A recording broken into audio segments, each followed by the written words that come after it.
So we're here on the Delivering Happiness bus. We're here with Matt Mullenweg, the founder of WordPress. And we're here at South by Southwest talking with him today all about kind of what inspires him and all the different things that kind of drive him. And he's going to share some knowledge. I love what I do, and I feel lucky that I'm able to make a living from what I do. And two, just the impact of people being able to publish who weren't able to before. Or maybe who just didn't want to before. You know, the goal of WordPress is to democratize publishing.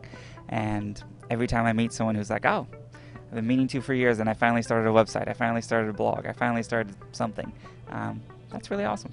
I draw inspiration from a lot of places. On the sort of tech and business side, Amazon and Jeff Bezos, I find hugely inspiring the long-term vision they take towards things, as epitomized by the Kindle and by Amazon Web Services.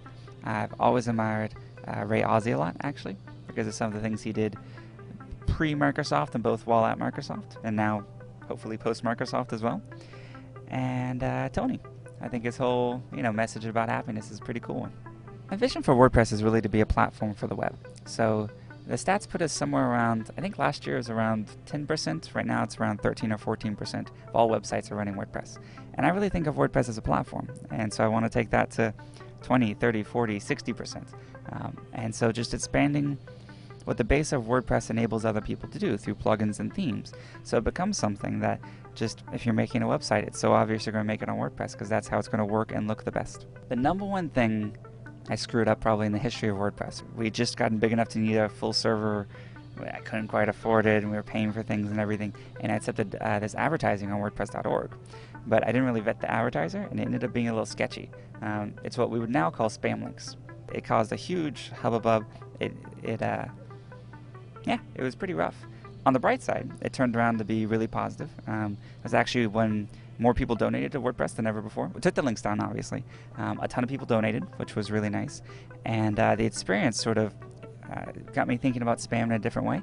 And perhaps this penance for my Catholic guilt ended up creating a kismet about a year later, sort of learning, taking the idea of spam links and applying it to against spam and comments and other places where Kismet blocks spam, which it's actually approaching blocking 25 billionth spam. It's 25 billionth spam.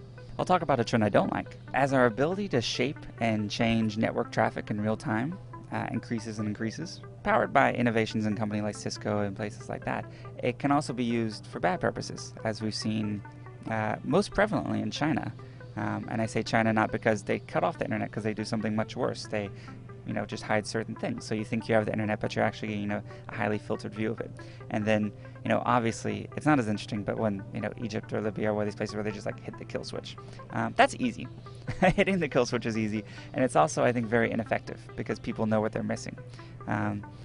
It's far more, Big Brother-esque.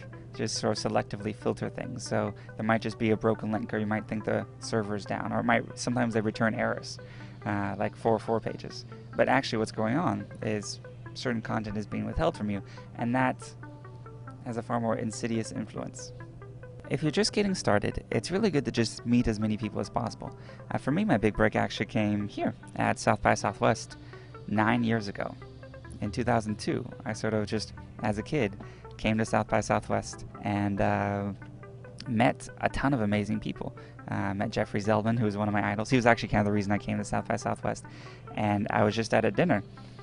It was one of these things where everyone went to a restaurant at a table with like 40 people long. But the seats around me were all empty, and I was bummed because I was like, what, do I smell? I mean, why is no one sitting next to me? And it turns out the seats were being held. And Jeffrey Zeldman sat down, his wife sat down, and then Eric Meyer sat down. So just those initial connections ended up being really pivotal. And WordPress, I think, might have been around then, or it might have started shortly thereafter. So, later I started contacting those folks. Hey, yeah, check out this new thing I got. So South by Southwest was really special for me.